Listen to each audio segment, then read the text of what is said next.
Olá pessoal, tudo bem com vocês? E Sejam aí, bem-vindos beleza? a mais um episódio do Maná Cast. Esse é o 7º episódio. Esse episódio tá incrível, gente. E essa lição tá falando sobre você estar disponível. Esse é o título dessa lição. E nós temos um convidado super, mega especial. Ela ama, já deu uma dica, tá vendo? Ama viajar, ama ler. O seu filme favorito é Ben Cássio, Mãos Poderosas. Ela é pedagoga também, gente. Foi formada lá no IAN. Seu maior sonho é ir para o céu. E com vocês, Cláudia Alves. Que alegria, meninas, que satisfação estar aqui com vocês. Cláudia Alves, mas podem me chamar de Cacau, viu? Com certeza. Pois é, eu tô muito feliz de estar reunida com vocês hoje pra gente conversar sobre esse assunto aqui que Tá vai incrível, render, viu? não vai? Vai render. A lição dessa semana fala sobre Isaías, que teve o chamado para ser um profeta, e a lição fala que o chamado dele foi para ser um profeta de esperança. Tem a descrição aqui, que se tivesse uma palavra para descrever ele, seria chamado. E a gente quer trazer um pouco dessa lição para nosso contexto de hoje em dia e como você pode ser usado como profeta de Deus também. E na lição passada, só pra gente revisar a nossa recapitulação, né? Falou sobre Oséias, né? E nessa lição ele mostrou o amor de Deus que ele tem por nós através dessa história magnífica. Se você não assistiu o episódio anterior, corra para assistir agora. E esse episódio, né, vai falar sobre Isaías, né? Como meu amigo Samir falou, é um profeta de esperança, né? E ele tem momentos marcantes, fantásticos, sobrenaturais nessa história. Então, pode clicar no like e nos acompanhar. E sabe o que eu acho legal, meninos, dessa lição? É que o título dela já é bem pessoal. Você está disponível? Então, é uma pergunta que foi feita para Cacau, que foi feita para Samir, que foi feita para Felipe. Sim. Você está disponível? E através da história de Isaías, nós vamos poder aprender algumas lições úteis e práticas para a nossa vida hoje, Com certeza. aqui na Bahia, no Brasil e no mundo no ano de 2024. E aí eu já pergunto, você que está assistindo o ManaCast, está disponível? Pergunta potente. E a questão não é nem só estar disponível, e com certeza não é esse o intuito, disponível para o mundo, mas sim disponível para Deus. Verdade. Porque muitas vezes, na verdade a maioria das vezes, Deus, bate na porta do nosso coração, mas a gente não deixa ele entrar. Aí a gente está indisponível, está fechado para Deus. Deus manda solicitação ali no Instagram, em vez de você aceitar, A gente recusa. a gente Sim. recusa. E aí depois fica no prejuízo, né? O interessante é que Isaías recebeu o chamado de Deus quando era jovem ainda. Sim. Muitas pessoas da época, com certeza, se tivesse uma pessoa, vamos mudar a suposição aqui. Você, fulano, quem você falaria para ser um profeta que traria esperança de Jesus? Com certeza a maioria falaria que não seria ele. Verdade. Mas Deus, que sabe de todas as coisas, pegou um jovem, uma pessoa assim que de certa forma não tinha tanta experiência, mas que ele sabia que seria uma ótima pessoa para pegar o seu evangelho. Sabe o que é, Samir e Felipe? É que Deus veio além. Sim, Nós com certeza. olhamos e eu vejo aqui 2 meninos inteligentes, estudiosos, mas Deus está olhando para vocês e está vendo muito mais. E naquele contexto de Isaías, apesar de ele ser um jovem, apesar de talvez ele não ser a pessoa mais indicada Sim. no momento para ser esse profeta, Pela sua idade, né? pela sua idade, talvez pelo seu contexto histórico, familiar, mas eu imagino que muitas pessoas disseram assim, este menino? Mas Deus olhou e viu além. Sim. Deus não vê apenas aparência física. Deus não vê apenas condição social e financeira. Deus não vê o carro que eu tenho. Deus não vê o trabalho que eu tenho. Deus vê, de fato, o meu coração. Sim. E sabe o que ele pode fazer através de mim, a partir da minha vida. Então, acho que a primeira coisa que a gente tem que pensar aqui é Deus vê além. Sim, com certeza. Agora, algo muito importante, né, que Deus revelou para Isaías foi o seu chamado, né? Sim, Ele com disse com certeza. jovem, Deus deu um chamado para ele, você será o meu profeta. E nós como adolescentes, a nossa geração muitas vezes fica muito preocupado. Qual é o Verdade. meu propósito? Qual é o meu chamado? Como a gente poderia identificar o nosso chamado na nossa atualidade? Felipe, você fez uma pergunta muito legal. Porque assim, como ter certeza se esse chamado é de Deus. Sim. E, na verdade, esse trimestre todo tá falando dessa questão aí de chamado. E só tem uma forma de ter certeza se o chamado é de Deus, é conhecendo a Deus. E como é que hoje nós podemos conhecer a Deus? Estudando sua palavra, orando, conversando com Deus, tirando tempo para aprender de Deus, para que quando Ele nos chamar para alguma coisa, nós possamos conhecer a Deus. Sim. Interessante que no chamado de Isaías tem meio que um diálogo ali, né? E Deus pergunta, a quem enviarei? E eu acho massa, Samir, a resposta de Isaías, porque ele não fez assim, ah, Deus, eu vou buscar algumas possibilidades e vou apresentar para você algumas possibilidades de nomes a quem você possa enviar. Eu vou fazer um estudo detalhado. Não, na lata ele disse, envia-me a mim. Ele aceitou, sem Aceitou. qualquer dificuldade. Sabe por quê, Felipe? Porque ele conhecia a Deus. Porque no momento em que Deus chamou, ele não teve dúvida, ele não titubeou, ele não deu para trás. Ele disse, eu tô aqui. Eu imagino que talvez depois ele disse assim, onde foi que eu me meti? É difícil. Bem complicado. Missão difícil. Não tem situações que a gente Com certeza. assume, aceita ali e depois diz, eita, e agora? Como Não é que vai eu vou dar certo fazer para isso. dar conta disso, né? Mas ele não negociou, ele imediatamente respondeu. E detalhe, o chamado que Deus fez para Isaías não foi um chamado fácil. Ele iria iniciar um processo de convocação ao arrependimento. De uma reforma no povo Uma de Israel. reforma, ele tinha mensagens duras, Samir, para levar para aquele povo. Imagina a dificuldade de um jovem que, na visão de todas as pessoas, não deveria estar no posto que ele está. Sim. Imagina ele passar a mensagem para os outros de que o outro estava errado e de que o outro deveria se arrepender e voltar para Jesus. Pessoas- Imagina a mentalidade das pessoas, tipo, uma criança dessa Exato. querendo dar pitaco na minha vida, tipo, nada a ver. Não, Tipo E assim, um- você tem idade para ser meu filho. E o interessante é que, acho que até na nossa atualidade também, antigamente, um jovem falar palavras duras, um jovem é aquele que tá se Exato, divertindo, tá no mundo, tá exato. curtindo. O jovem não quer saber de reforma, de renúncia. E Deus chamou Isaías, jovem, para trazer essa mensagem. Então, acho que foi um grande choque nessa sociedade de Israel. Sabe o que eu acho legal também de perceber nessa lição? É que Deus, eu digo assim, com muito respeito, que Deus é um subversivo. Deus gosta de subverter as Sim, com ordens. certeza. Então Deus vem, chama um jovem, Deus chama um jovem para dar mensagens duras, Deus chama um jovem para fazer algo que talvez não fosse tão comum, né, para a sua idade, para o seu momento de vida. Então eu digo que Deus, ele faz coisas bastante improváveis, Samir, mas sobretudo Deus faz essas coisas improváveis para mostrar que ele é Deus. Com certeza. E ponto final. E nós não temos o direito nem a ousadia de questionar. Deus é Deus. Ele sabe o que ele está fazendo. É confiar na sua vontade, confiar nos seus planos para o nosso futuro, né? Exatamente. Desde sempre, Deus mostrou coisas pra gente. É porque, tipo, a gente lê a Bíblia. Um exemplo. A gente lê a Bíblia. A história do passado, o que aconteceu. Sim. Eu não, entre aspas, não tenho que levar pro que é hoje. Mas Deus mostra exatamente o contrário pra gente. A Bíblia é um mapa que a gente tem que seguir hoje em dia. Foi o mapa que o pessoal da época de Isaías seguiu e é o mapa que a gente tem que seguir hoje em dia. E o pessoal do futuro também deve seguir. Porque a Bíblia é passado, presente e futuro. É um mapa para todas as pessoas. E a história de Isaías mostra exatamente o que Felipe falou.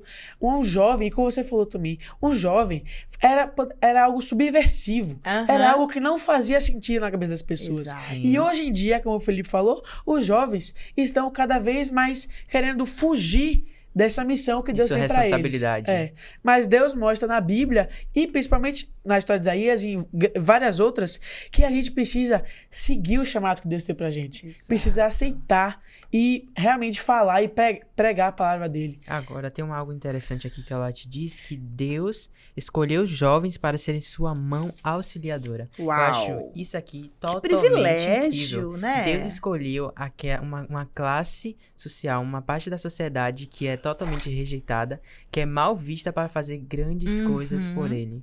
Então, eu acho que nós jovens devemos ser mão auxiliadora de Deus nesse mundo. E pensar, Felipe, que é um baita privilégio, Nossa.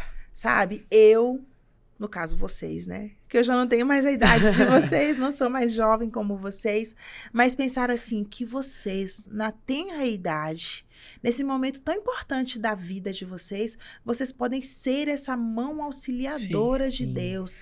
Importante pensarmos também que assim, ó, quando a gente fala do nosso trabalho no ministério de Deus, não é que Deus precise de nós para fazer a sua obra. Ele não precisa, gente.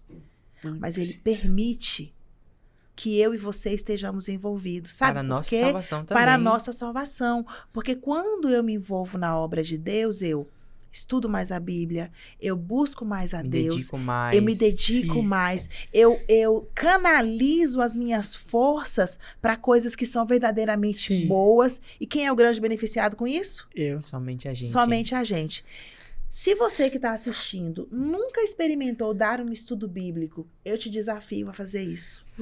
A sensação de você fazer bem ao próximo É bom demais, é algo Samir. incrível. Principalmente com o Algo conhecimento incrível. da Bíblia. Exatamente. Você tem a verdade, que isso é uma coisa que eu acho muito forte. Porque a verdade, nós temos a verdade. Sim. A verdade é Cristo. Tem muitas pessoas aí por fora que não conhecem a verdade, Sim. que não conhecem a palavra de Deus. E a gente tem essa verdade. A nossa missão aqui na Terra é espalhar essa verdade para que todos saibam dela, sabe? E esse privilégio que o próprio Deus deu pra gente, principalmente pros jovens, Sim. como ele está falando aqui, que é algo extraordinário. Deus fala pros jovens pregarem o evangelho, como a história de Isaías. Ele dá o chamado para Isaías para trazer as pessoas de volta a ele, sabe? É algo esplêndido, é incrível imaginar isso. Eu estava lendo esses dias um livro que eu leio muito porque me traz muitas lições. Não é um livro bíblico, mas é um livro que traz muitas lições. A Arte da Guerra, de Sun Tzu.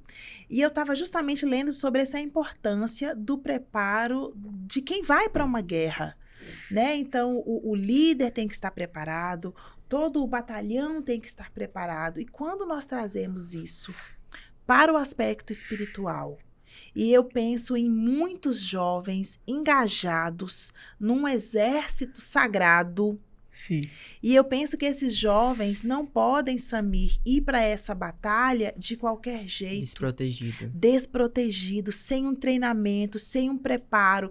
Porque se entrarem no fronte de guerra despreparados, vão ser abatidos. Vão ser derrotados. E o Vão ser problema derrotados. é que nós vivemos de uma guerra espiritual todos os Exato. dias. E se a gente não vigiar, se a gente não permanecer firme no caminho do Senhor, nós seremos derrubados. Exato. Essa guerra, Felipe, como você falou, é uma guerra espiritual, ela está acontecendo aqui, ó, ao nosso redor. Talvez nós não estejamos vendo, mas está acontecendo forças do bem lutando contra forças do mal.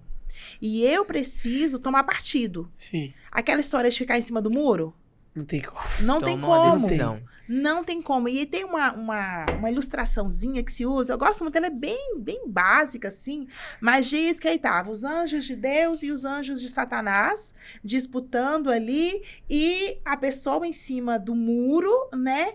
E aí os anjos de Deus, vem pra cá, os anjos de Satanás, vem pra cá. Só que o próprio Satanás, ele não tava fazendo nada. E aí uma pessoa, digamos assim, que tava assistindo de fora, diz assim, por que você não tá fazendo nada pra tentar chamá-lo, pra ele descer pro seu lado? Ele tá em cima do muro. Aí ele diz assim, porque o muro é meu. lado.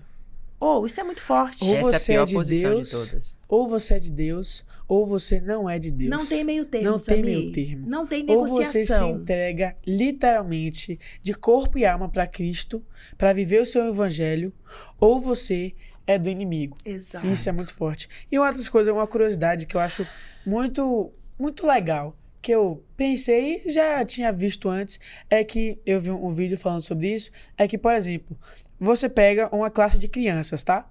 Aí você pega um adulto para falar com essas crianças. Mesmo que ele tenha desenvoltura, que ele saiba como falar com crianças, Sim.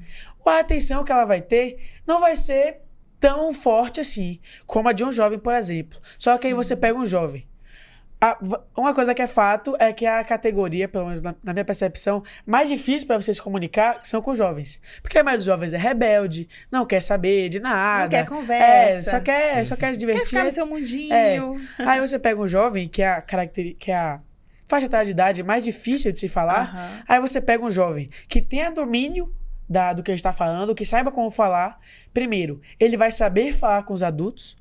Porque se ele tiver domínio e tiver postura e saber como falar, os adultos vão escutar ele e vão admirar ele. E ele também sabe e tem o dom, vamos dizer assim, de falar também com os mais novos. Porque ele tá na faixa de idade mais próxima. Então, como a gente já falou várias vezes aqui, eu acho que esse foi um dos principais motivos para Deus ter deixado essa missão, de certa forma, mais específica para os jovens. Porque é ele que tem mais de ligação com todo tipo de faixa etária de idade, com todo tipo de gente, sabe? Isso é muito forte. E sabe uma coisa muito que nós jovens podemos usar e que nós estamos usando agora é as redes sociais. Uau! O jovem tem um Verdade. potencial gigante para falar de Jesus nas redes sociais. A rede social é um novo mundo. É um mundo onde um simples vídeo pode chegar a bilhões de pessoas. E a gente abre a porta para a gente ser a mão de Deus. Levando Jesus nas redes sociais, a gente está sendo a mão de Deus. Fazendo grandes coisas. Aí, Felipe, vem a questão da escolha. Sim. Será que você aí que está assistindo o Manacast tem usado as tuas redes sociais para ser bênção?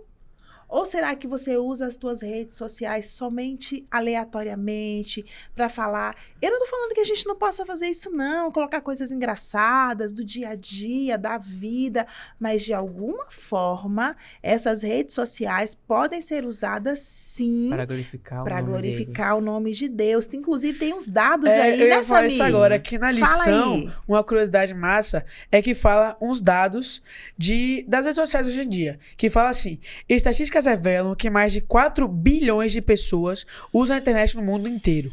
As redes sociais são utilizadas por cerca de 3,2 bilhões de pessoas, 42% de todo mundo. No fim de 2018, as 4 redes sociais mais populares do mundo acumularam pelo menos 1 bilhão de usuários ativos mensalmente. Uau. E como o Felipe falou, o jovem é o que tem o maior domínio sobre essa ferramenta que pode ser utilizada. Como você também ressaltou, que vale lembrar de novo, o que é que você está fazendo e o que você está consumindo na rede social. Pronto, o que você está consumindo?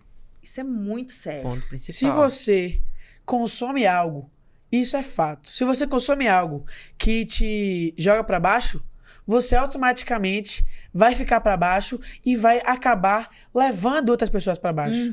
Porque foi até um vídeo que a gente falou sobre a influência. Quando você influencia alguém ou é influenciado, isso pesa muito, tanto na sua vida, tanto na vida do próximo. E a internet é o que mais faz isso hoje em dia. Deus nos dá ferramentas inúmeras para que a gente aceite o chamado dele, que nem Isaías fez, e que a gente seja, de certa forma, mais facilidade e tudo para espalhar o evangelho para todo mundo. Então, deixa eu ver se vocês concordam comigo, meninos. Ao entrar ali na internet, nas redes sociais, zapear por ali, é importante ter filtro. Com certeza. Sim. Você não vai sair olhando tudo que aparecer de sugestão para você, porque você sabe Tem que fazer uma peneiração ali. Tem que peneirar, tem que filtrar, porque tem muitas coisas que são totalmente contrárias ao que os pais de Nossos vocês princípios. ensinam, aos nossos princípios. E eu vou dizer uma coisa para você. Muitas vezes nós no geral, escolhemos jogar os nossos princípios por água abaixo, por causa de um vídeo, por causa de uma trend na discussão, uma internet. trend, uma coisa boba. E eu pergunto, será que vale a pena? Sabe? Então, fazendo esse filtro, pensando assim, aí eu lembro do fruto do Espírito, né? Tudo que é bom, tudo que é bondoso, tudo que é útil, seja isso que ocupe a nossa mente. Então, será que isso que eu tô vendo? Então, toda vez que eu pegar meu celular, toda vez que eu abrir aqui meu Instagram, meu WhatsApp, isso aqui vai me aproximar de Deus? Sim. Então, eu vou consumir isso. Isso me afasta de Deus? Então, eu não vou ver. Gente, eu tô falando, na minha idade, eu faço esses questionamentos para mim até hoje. Quando eu sento, por exemplo, na frente da TV, vou nos streams ali, para poder escolher alguma coisa, e eu olho, isso me aproxima de Deus? vou assistir. Tudo me é lícito, mas Mas nem tudo me convém. Exatamente. É isso que a gente falou, a gente tem que filtrar o que é bom das coisas. É óbvio que eu também não vou, como você falou, eu posso ter algo que me divirta, posso ter algo engraçado, posso ter meu lazer. Isso é claro. A gente precisa A disso, gente precisa Samir. disso. E ainda mais hoje em dia, porque isso daqui é tudo. E tudo, você encontra tudo aqui. Tudo. Só que a gente precisa fazer exatamente essa peneiração, saber o que assistir, saber o que ver. Isso. E também a nossa própria mente. Porque não é só a gente pegar o celular e botar, só vai ter coisa boa aqui pra assistir. Porque se eu tiver só coisa boa aqui e tiver pensando coisa errada, não adianta de nada, sabe? E aí, Samir, você tocou num ponto que é muito importante, que é o princípio da autonomia. Enquanto vocês são mais jovens, normalmente, quando vocês são crianças, os pais monitoram. Sim. À medida que você vai crescendo, os pais continuam monitorando, mas vão dando mais Liberdade. Confiança. liberdade, confiam mais em você. Chegará um momento em que vocês terão 18, 21, 30 anos e que não vai ter mais São nossas próprias o escolhas. teu pai, a tua mãe monitorando, dizendo isso sim, isso não. Mas você precisa ter a sua autonomia e exercer isso com consciência. Aqui eu posso. Isso eu posso consumir. Opa, isso daqui eu não posso. Por quê? Isso não é bom, isso não é lícito, isso não é moral, isso não me constrói nada, entende? E esse exercício de autonomia, ele é muito importante a gente ter consciência, porque Deus é um Deus que respeita a nossa autonomia, desde o Éden. As nossas escolhas, né? Não é as nossas escolhas, não é o tema da lição, mas desde o Éden, Deus vem respeitando as nossas escolhas. Quando ele chama cada um desses profetas, como chamou a Isaías, Deus não forçou. Você vê Deus amarrando alguém, puxando pela mão. Isaías, você vai ser meu profeta. Vem, você não tem escolha. Tanto que foi o próprio Isaías que botou o peito dele e falou, Deus, me manda, eu quero ir. Entende? Eis-me aqui. Eis-me aqui, envia-me a mim. E aí, queridos, eu gosto de pensar que assim como esse chamado foi feito para Isaías muitos anos atrás, ele é feito para nós hoje. Com certeza. Para mim, Cláudia, para você, Felipe, para você, Samir, para você que está assistindo esse podcast. E aí, o interessante agora é pensar qual tem sido a nossa resposta para Deus. Verdade. Chamado, ele envolve muito um ponto crucial, que é a oração, né? Acho que a oração, ela revela a vontade de Deus para nossa vida. E eu queria convidar a senhora Cacau, né? Você a orar aqui com a gente. Que bom, quero poder fazer essa oração. Então, não se esqueça, Deus tem um chamado para você. Aceite o chamado de Deus e permita que ele atue através de você, assim como ele atuou na vida de Isaías. Vamos orar? Querido Deus bondoso Pai, nós queremos te agradecer porque o Senhor tem chamado profetas durante toda a história da humanidade. Assim como o Senhor chamou o profeta Isaías, o Senhor está chamando os jovens hoje para que sejam profetas neste tempo, neste dia, neste momento, neste ano de 2024. O contexto é outro, é bem verdade, mas o seu nome ainda precisa ser pregado para muitas pessoas. Existem muitos jovens, muitas pessoas que não conhecem a Ti. E esses jovens têm a oportunidade de falar do Teu amor para essas pessoas. Que eles não se acovardem, que eles não tenham medo, mas que assim como Isaías, que se dispôs, que quando o Senhor chamar e perguntar a quem enviarei, eles possam responder, eis-me aqui, envia-me a mim. Fica conosco. Por Jesus, amém. Amém. Amém. Muito obrigado pela sua participação, foi incrível. Foi um prazer, eu que agradeço muito, meninos. Valeu, galera. É isso, a nossa lição dessa semana. Muito top, nossa convidada mais top ainda. E lembre-se, quando Deus bater na sua porta, abra. Lembra de seguir a gente nas redes sociais, aqui no YouTube, no Instagram também, o LBTim, e o Instagram da Cacau. Pode seguir lá, hein? Cláudia Alves MR. Aí, pronto. Valeu, galera. Até mais. Tchau, tchau. Tchau, tchau.